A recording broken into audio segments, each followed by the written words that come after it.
बोले राधा वल्लभ लाल की जय। आज हम जानेंगे परम पूज्य प्रेमानंद जी के पावन दरबार में जब हमारे YouTube परिवार के सदस्य मनोज डे जी पधारे तो उन्होंने अपनी ओवर थिंकिंग की समस्या प्रेमानंद जी महाराज जी के सामने रखी और प्रेमानंद महाराज जी ने किस प्रकार से उसका निदान किया।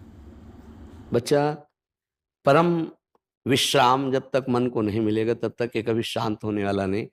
चाहे आप 100 करोड़ रुपया रोज कमाने लगे, 100 करोड़ रुपया रोज कमाने लगे, चाहे आप हजारों लाखों विषय भोग रोज भोगने लगे, तो भी आपकी ओवर थिंकिंग रुकने वाली नहीं।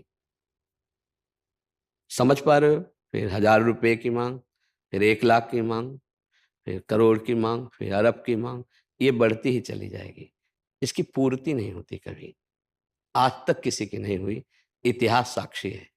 उसी की पूर्ति होती है जिसको अध्यात्म का ज्ञान हो जाता है। उसके अंदर ये वृत्ति आती है, जब अपने विचारों पर शासन कर सकते हैं, हम अपने मन को शांत कर सकते हैं। वो रुपया नहीं होता, वो भोग सामग्री नहीं होती, वो अध्यात्म होता है। आप इस बात को स्वीकार करते हैं? जैसे आपका मन कह रहा है कि ये शरीर भोगने को मिल जाए, तो उस शरीर को कोई भोग रहा है, या आपको ही मिल जाए, तो कुछ दिनों बाद आपका मन किसी और शरीर को भोगने की मांग करेगा। फिर किसी दिन और, फिर और ये सोच बढ़ती ही चली जाएगी आपकी, कभी रुकने वाली नहीं। ये रुकेगी नाम जप के द्वारा रुकेगी। नाम जप नहीं हो रहा तो चाहे जितना धन कमा ले, चाहे जितनी भोग सामग्री, महाराज ययाति उन्होंने अपने जीवन का परम पावन समय भोग में लगाया। भागवत में उनका चरित्र है, महाभारत में चरित्र है। देवयानी जी भगवान शुक्राचार्य जी की पुत्री थी। वो संयोग बना ऐसा कि उनको वो प्राप्त हुई और बहुत ही गंभीर और सुंदर दासी रूप में उन्होंने वृषपर्वा की पुत्री शर्मिष्ठा को स्वीकार किया। शर्मिष्ठा से भी पुत्र हुए, देवयानी से भी पुत्र हुए। देवयानी की शर्त थी कि आपने मुझे स्वीकार किया है तो मैं सर्व सुंदरी हूं और सर्व पूज्य हूं। ये केवल संयोग है, नहीं तो हमारे चरण छूने के लायक भी नहीं हो। मैं तुम्हें पत्नी रूप में प्राप्त हुई हूं तो किसी की तरफ आंख उठा के नहीं देखोगे, ये शर्त। लेकिन जब शर्मिष्ठा को जो दासी रूप में आई थी, इतनी सुंदर और गंभीर मुद्रा में थी, महाराज ययाति लुभायमान हो गए। जबकि सर्व सुंदर देवयानी जी, शर्मिष्ठा जी से भी पुत्र प्रकट हुए। एक दिन वो शिकार के बहाने जा रहे थे तो वहां नए नए बालक पिताश्री कह करके लिपटे। देवयानी ने कहा, पिताश्री आपको कैसे कह सकते हैं ये?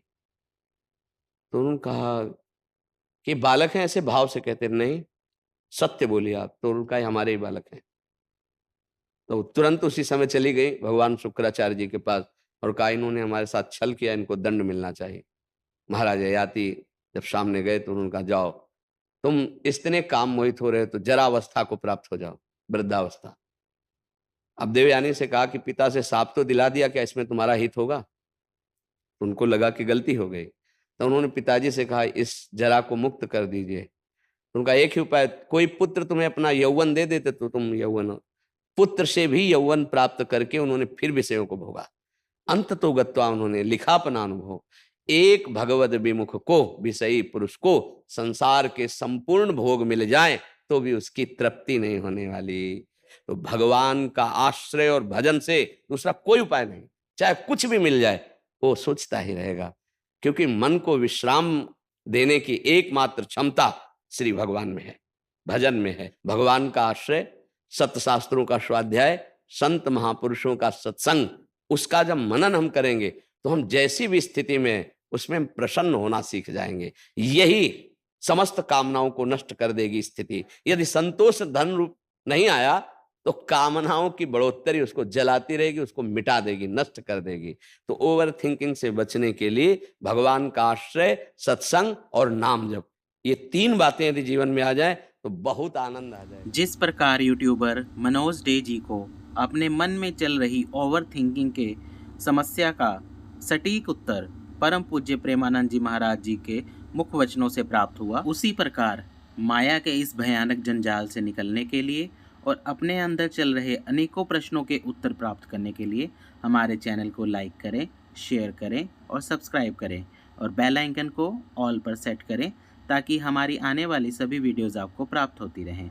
जय श्री राधे, जय श्री राधे, जय श्री राधे।